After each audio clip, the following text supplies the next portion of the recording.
Hi friends, good evening. आज हम आप सभी को टेंस में फ्यूचर इंडेफिनिट टेंस को पढ़ाएंगे। इससे पहले हम आप लोगों को प्रेजेंट के चारों पार्ट और पास्ट के चारों पार्ट को पढ़ा चुके हैं। आज का जो हमारा विषय है वो है फ्यूचर इंडेफिनिट टेंस को लेकर के। आज हम आप सभी को टेंस में फ्यूचर इंडेफिनिट टेंस को पढ़ाएंगे।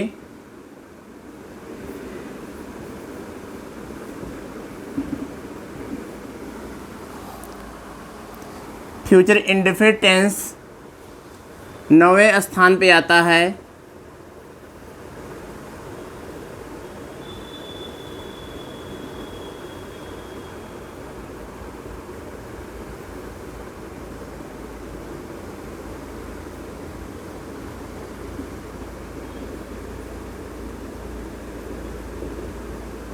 फ्यूचर इंडेफिनिट टेंस की सबसे पहले हम लोग पहचान जानेंगे कि वो कौन से शब्द हैं जिससे हम फ्यूचर इंडेफिनिट टेंस की पहचान करते हैं।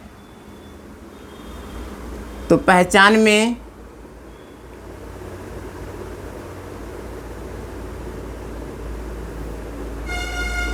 वाक्य के अंत में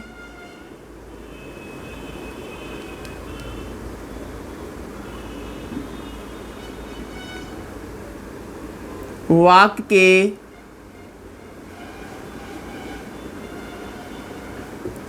अंत में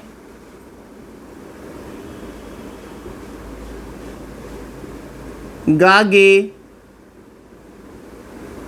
गी आते हैं।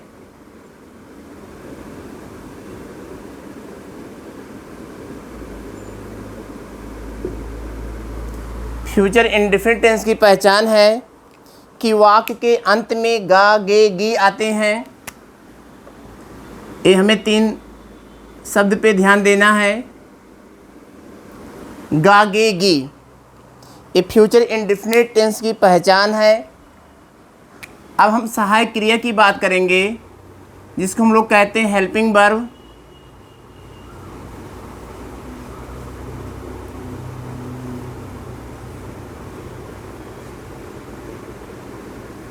तो फ्यूचर इंडेफिनिट टेंस में 2 सहायक क्रिया है, विल है और शैल।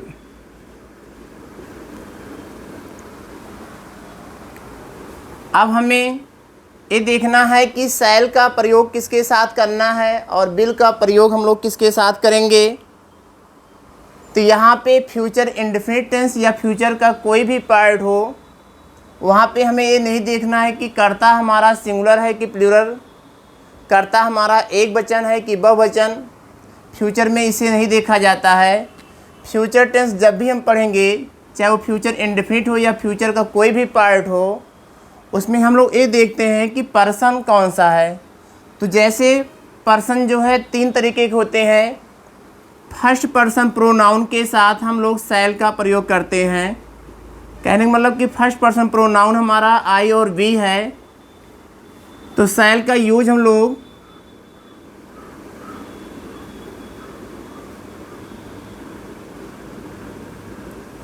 और बी के साथ करते हैं। शैल का यूज प्रोनाउन आई और बी जो कि हमारे फर्स्ट पर्सन प्रोनाउन हैं, इनके साथ हम करते हैं। शेष सभी कर्ताओं के साथ, चाहे वो प्रोनाउन हो या कोई नाउन हो, उन सभी के साथ हम लोग विल का प्रयोग करते हैं। Noun or pronoun.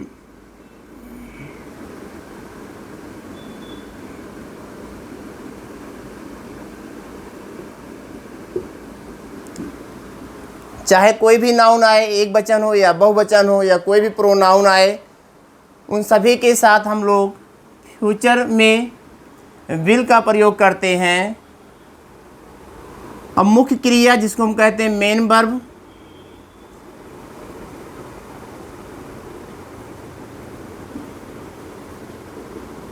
तो मेन वर्ब की फर्स्ट फॉर्म का प्रयोग होता है इसमें। First form of the verb मुख्य क्रिया की प्रथम रूप का हम लोग इसमें प्रयोग करते हैं और इसमें आने वाले कल के लिए टुमारो का प्रयोग करते हैं, क्योंकि कल दो तरीके के होते हैं, एक आने वाला और एक बीता हुआ। तो आने वाले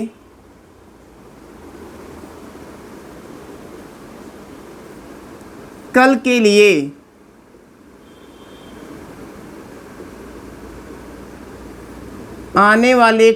लिए टुमारो का यूज़ करते हैं।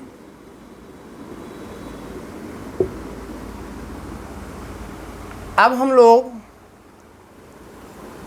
टेंस के अंतर्गत दो सेंटेंस को पढ़ते हैं, असर्टिव और इंट्रोगेटिव। तो सबसे पहले हम असर्टिव सेंटेंस को पढ़ेंगे।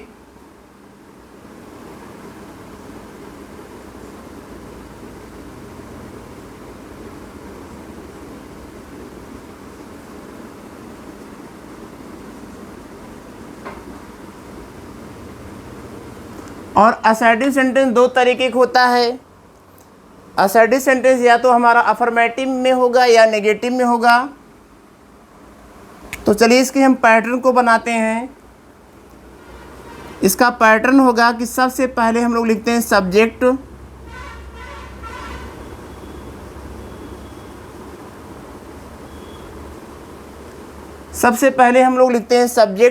कर्ता लिखते हैं। उसके बाद यहाँ पे कर्ता के अनुसार विल या शैल में से किसी एक का यूज़ करेंगे। विल और शैल का प्रयोग करने के बाद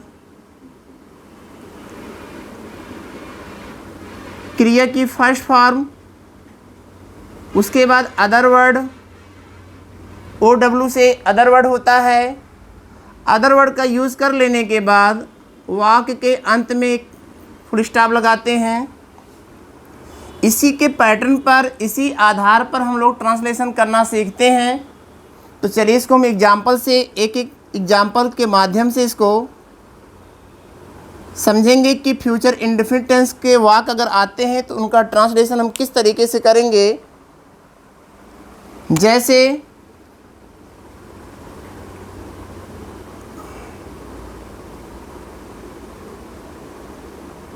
मैं कल उन्हें नहीं पढ़ाऊंगा।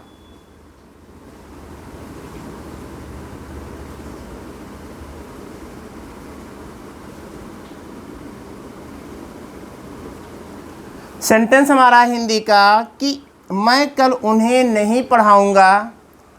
तो हमने आपको बताया कि कभी भी ट्रांसलेशन करना हो तो दो चीज़ों को हमें ध्यान में रखना है कि दिया गया वाक्य हमारा किस टेंस में है, टेंस की पहचान करना है। और जब टेंस की हम पहचान कर लें तो सेंटेंस की पहचान करना है कि कौन सा सेंटेंस है। तो सेंटेंस की भी पहचान करना है और टेंस की भी पहचान करना है। तो पहले हम टेंस की पहचान करेंगे। यहाँ पे आया हुआ है लास्ट में गा, और हमने यहाँ पे आपको बताया कि वाक्य के अंत में गा गे गी आते हैं तो उसे हम फ्यूचर इंडेफिनिट टेंस कहते हैं। कहने का ये मतलब हुआ कि हमने टेंस की पहचान कर लिया कि फ्यूचर इंडेफिनिट टेंस है। अब सेंटेंस को पहचानना है, तो सेंटेंस को पहचानने के लिए हम पूरे वाक्य को पढ़ेंगे। अब हम पूरे वाक्य को पढ़ते हैं जिसमें लिखा है कि मैं कल उन्हें नहीं पढ़ाऊँगा। यह सेंटेंस हमारा असर्टिव है, क्योंकि हमने आपको पहले ही बताया है कि टेंस में जब भी हम पढ़ेंगे तो दो ही सेंटेंस को पढ़ते हैं, असर्टिव और इंट्रोगेटिव। तो इंट्रोगेटिव तो है नहीं, क्योंकि इंट्रोगेटिव की जो पहचान होती है वो क्वेश्चन मार्क लगा रहता है। तो क्वेश्चन मार्क यहाँ तो लगा नहीं है, तो इसका मतलब कि इंट्रोगेटिव सेंटेंस है नहीं। यह सेंटेंस हमारा असर्टिव है और जो वाक्य का प्रकार है असर्टिव का वो नेगेटिव में है। कहने का मतलब कि असर्टिव सेंटेंस हमारा जो है नेगेटिव मोड में आया हुआ है। हमें नॉट का प्रयोग सहायक क्रिया के बाद और मुख्य क्रिया से पहले करना होगा। अब चलिए हम इसका ट्रांसलेशन करते हैं इसके बेस पर। तो देखिए सबसे पहले लिखा है यहाँ पे सब्जेक्ट। तो इस वाक्य का जो सब्जेक्ट है वो है मैं, तो मैं के लिए लिखेंगे हम यहाँ पर आई हो गया। अब आई जो हमारा जो है फर्स्ट पर्सन प्रोनाउन है, क्योंकि फर्स्ट पर्सन प्रोनाउन में दो ही होते हैं, आई और बी। तो आई के साथ और बी के साथ सैल लगाते, तो यहाँ पे हम लिखेंगे सैल, आई सैल हो गया। अब वाक हमारा नेगेटिव है, तो पहले नॉट, आई सैल नॉट। क्रिया है पढ़ाने की, कि मैं कल उन्हें नहीं पढ़ाऊंगा, तो पढ़ाने का होता है टीच, उन्हें का होता है देम, और कल का लिखेंगे टुमारो। और वाक्य के अंत में लगाएंगे फुल स्टॉप। इस तरीके से यह सेंटेंस हमारा कंप्लीट हो गया। आप लोग भी इसी बेस पर करना सीखेंगे। दूसरा एग्जाम्पल,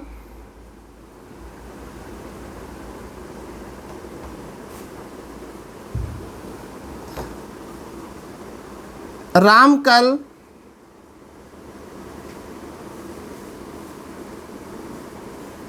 मेरे साथ खेलेगा।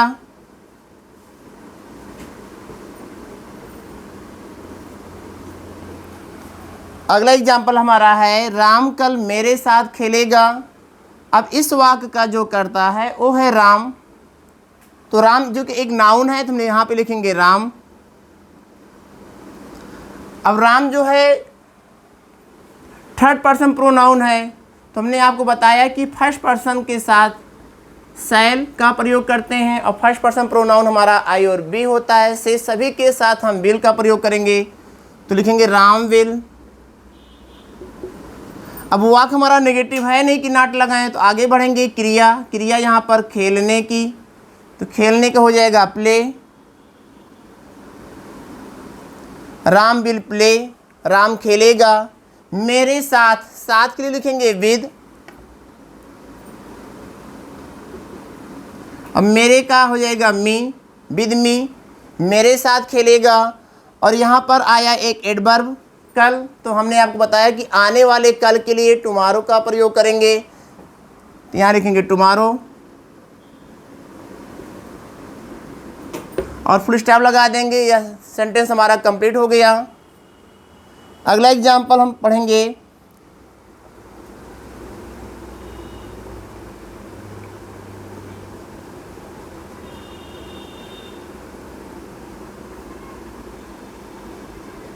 माता जी मेरे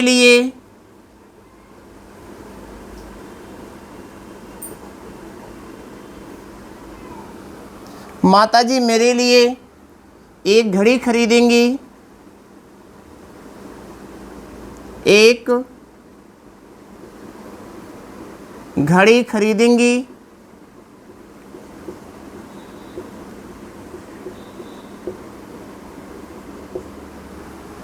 अब अगला सेंटेंस हमारा है माता जी मेरे लिए एक घड़ी खरीदेंगी।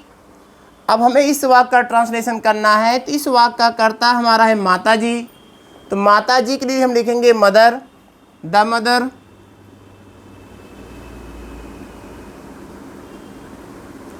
अब द मदर हमारा थर्ड पर्सन नाउन है, इसलिए यहाँ पर हम लिखेंगे सहायक क्रिया विल। खरीदने का हो जाएगा बाई। क्या खरीदेंगी, एक ऑब्जेक्ट यहाँ पर है, एक घड़ी खरीदेंगी, तो खरीदने के बाद हम लिखेंगे एक घड़ी, तो एक घड़ी का लिखेंगे ए वॉच, मेरे लिए फॉर मी, और वाक्य के अंत में लगाएंगे फुल स्टॉप। इस तरीके से यह वाक्य भी हमारा कंप्लीट हुआ। अब हम अगले एग्जाम्पल की तरफ बढ़ेंगे।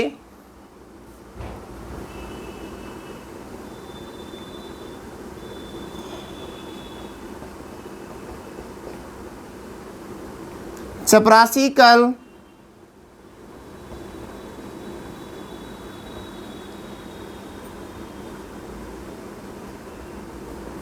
घंटी नहीं बजाएगा।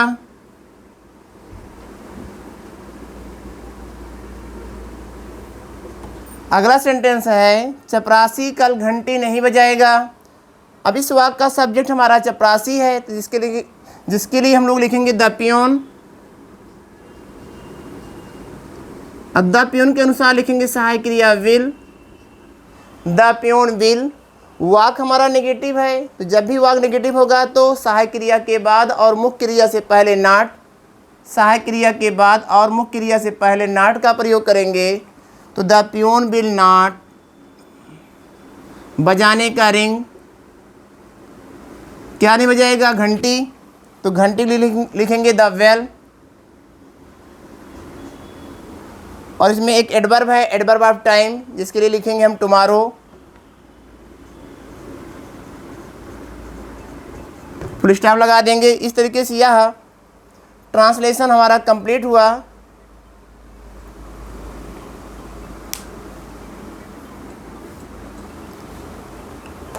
अब हम लोग पढ़ेंगे इंट्रोगेटिव सेंटेंस के बारे में।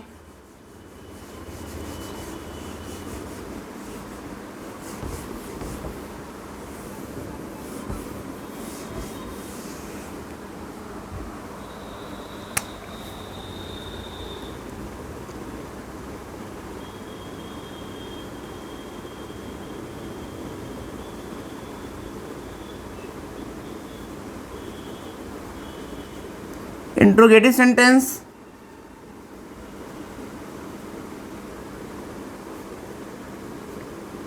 तो इंट्रोगेटिव सेंटेंस दो तरीके के होते हैं। एक होता है फर्स्ट टाइप, या उसे हम कहते हैं yes or no type question, अर्थात जिसका आंसर हम यस आर नो में देते हैं उसे हम कहते हैं फर्स्ट टाइप इंट्रोगेटिव सेंटेंस। और एक दूसरा होता है जिसे हम कहते हैं WH वर्ड वाले क्वेश्चन, अर्थात जिसमें प्रश्नवाचक शब्द आ जाते हैं वाक्य के बीच में, उसे हम कहते हैं सेकंड टाइप इंट्रोगेटिव या WH वर्ड वाले क्वेश्चन। तो सबसे पहले हम पढ़ेंगे फर्स्ट टाइप इंट्रोगेटिव सेंटेंस के बारे में।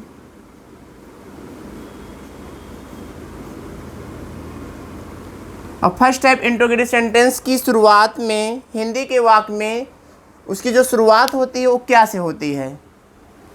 तो सबसे पहले हम इसका पैटर्न तैयार करें। सबसे पहले हम यहाँ पर लिखेंगे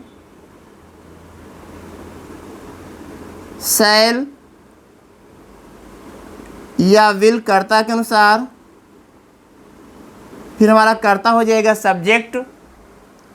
सब्जेक्ट को लिखने के बाद V1, उसके बाद अदर वर्ड, अंत में लगाएंगे क्वेश्चन मार्क। इस आधार पर हम लोग ट्रांसलेशन करेंगे। जैसे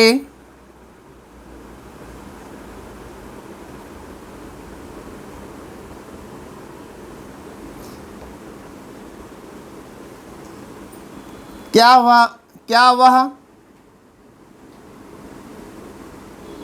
कल एक गीत गाएगी। एक गीत,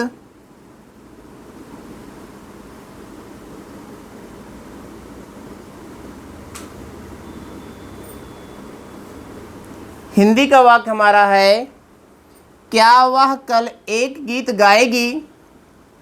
यह सेंटेंस हमारा फर्स्ट टाइप है क्योंकि वाक्य की शुरुआत क्या से है और वाक्य के अंत में क्वेश्चन मार्क लगा हुआ है। टेंस हमारा फ्यूचर इंडेफिनिट टेंस है क्योंकि यहाँ पे गी आया हुआ है। अब इसका हम ट्रांसलेशन इस बेस पर करेंगे कि कर्ता के अनुसार हमें विल और शैल में एक का प्रयोग करना है। तो कर्ता हमारा यहाँ पे सी होगा, तो सी हमारा थर्ड पर्सन प्रोनाउन है, इसलिए हम यहाँ पर लिखेंगे विल सी। पहले लिखेंगे विल, उसके बाद सी। विल सी हो गया, क्या वह हो गया। अब हमको क्रिया लिखना है। विल हो गया, सब्जेक्ट हो गया, क्रिया लिखना गाना, गाने को हो जाएगा सिंग। क्या गाएगी, एक गीत, जो कि एक ऑब्जेक्ट है। यहाँ पे हमको ऑब्जेक्ट लिखना था, इस पैटर्न में थोड़ा सा हम करेक्शन करते हैं। ऑब्जेक्ट को लिखने के बाद अदर वर्ड और अंत में क्वेश्चन मार्क। तो हमको अब लिखना है ऑब्जेक्ट इसमें एक गीत, तो एक गीत का लिखेंगे अ सॉन्ग। और इसमें एक एडवर्ब है कल, तो कल के लिए लिखेंगे यहाँ पे टुमारो। अंत में लगाएंगे क्वेश्चन मार्क। इस तरीके से यह हिंदी का वाक्य हमारा इंग्लिश में ट्रांसलेट हो गया। अगला एग्जाम्पल,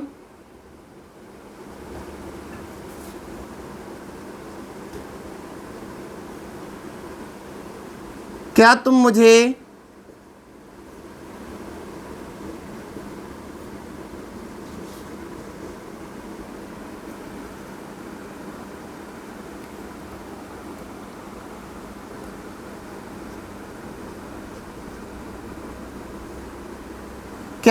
नहीं पढ़ाओगे। अब हमें इसका ट्रांसलेशन करना है, तो आप देख रहे हैं कि क्या तुम यहाँ पर आया हुआ है, तो क्या तुम के अनुसार लिखेंगे यहाँ पर विल यू।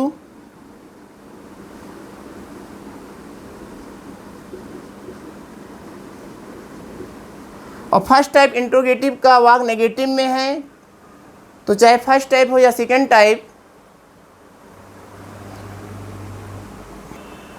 तो अगला सेंटेंस हमारा था क्या तुम मुझे नहीं पढ़ाओगे, तो क्या तुम विल यू वाक्य हमारा नेगेटिव है, तो नॉट पढ़ाने का teach, will you not teach, और मुझे का मी,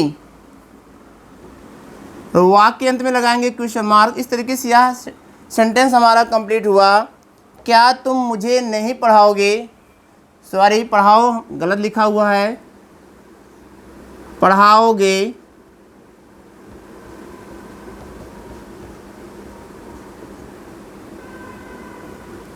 क्या तुम मुझे नहीं पढ़ाओगे, will you not teach me. अब हम लोग सीखेंगे सेकेंड टाइप इंट्रोगेटिव सेंटेंस के बारे में।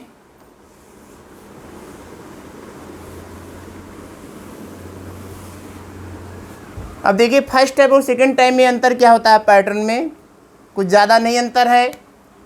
जहाँ पे फर्स्ट टाइप है यहाँ पे हमने एक लाइन और मार दिया, ये सेकेंड टाइप हो गया।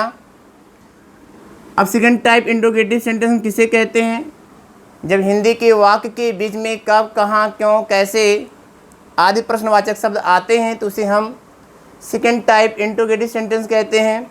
और उसका पैटर्न सबसे पहले होता है WH वर्ड, WH वर्ड, उसके बाद शैल या विल में कोई एक, फिर सब्जेक्ट, फिर क्रिया की first form object, other word, और अंत में क्वेश्चन मार्क। जैसे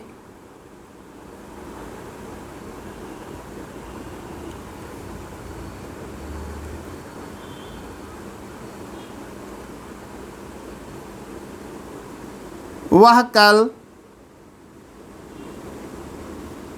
क्या तुम्हें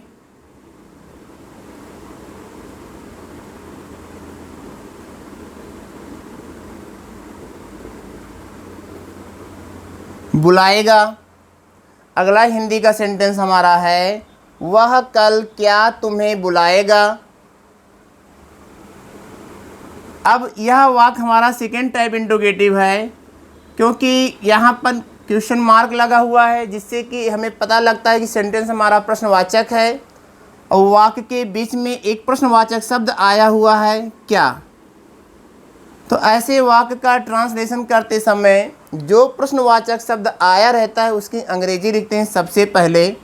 तो सबसे पहले हम लिखेंगे क्या के लिए वाट।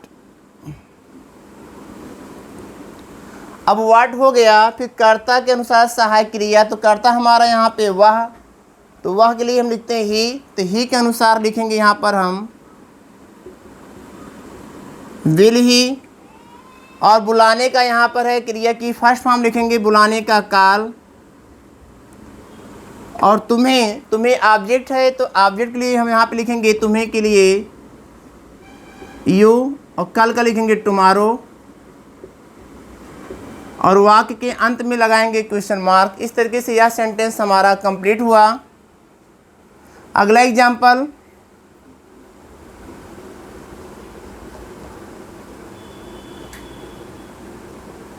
धोबी कल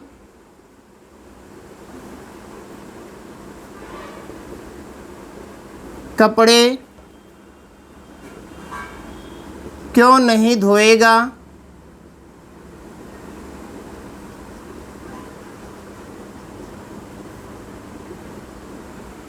अगला सेंटेंस हमारा है धोबी कल कपड़े क्यों नहीं धोएगा। यह सेंटेंस हमारा सेकेंड टाइप इंट्रोगेटिव है और वाक्य हमारा नेगेटिव में है। तो धोबी के लिए हम लिखेंगे यहाँ पर, पहले ये सेकेंड टाइप इंट्रोगेटिव है, तो यहाँ पे आया हुआ एक प्रश्नवाचक शब्द क्यों, तो क्यों के लिए लिखेंगे यहाँ पे व्हाई। उसके बाद धोबी के अनुसार यहाँ पर हम लिखेंगे बिल सहायक क्रिया, और धोबी का लिखेंगे द वाशरमैन।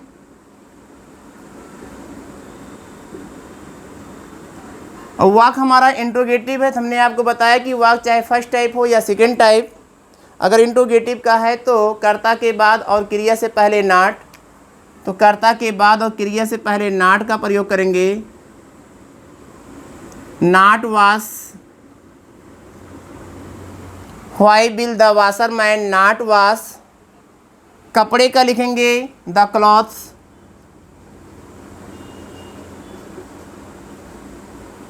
और इसमें एक एडवर्ब हमारा है कल, कल के लिए लिखेंगे यहाँ पे एस्टरडे,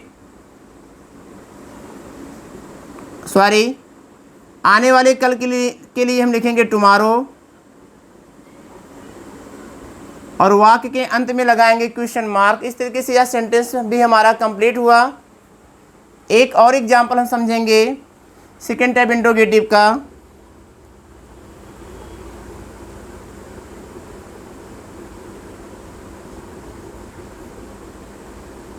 उसे कल कौन किताब देगा।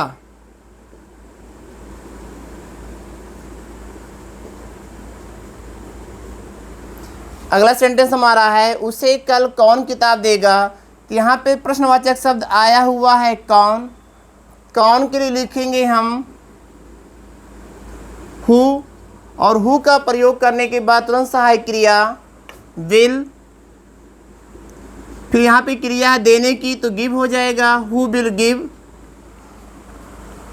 और उसे और किताब, यहाँ पे दो ऑब्जेक्ट हैं, तो पहले हम लिखेंगे इनडायरेक्ट ऑब्जेक्ट उसे, उसे के लिए लिखेंगे यहाँ पर हिम या हर। और किताब को लिखेंगे यहाँ पे द बुक, तो who will give him the book. और एडवर्ब यहाँ पे है कल, तो कल के लिए लिखेंगे यहाँ पे टुमारो। और वाक्य के अंत में लगाएंगे क्वेश्चन मार्क। इस तरीके से यह सेंटेंस हमारा कंप्लीट हुआ। आज के लिए बस इतना ही, धन्यवाद।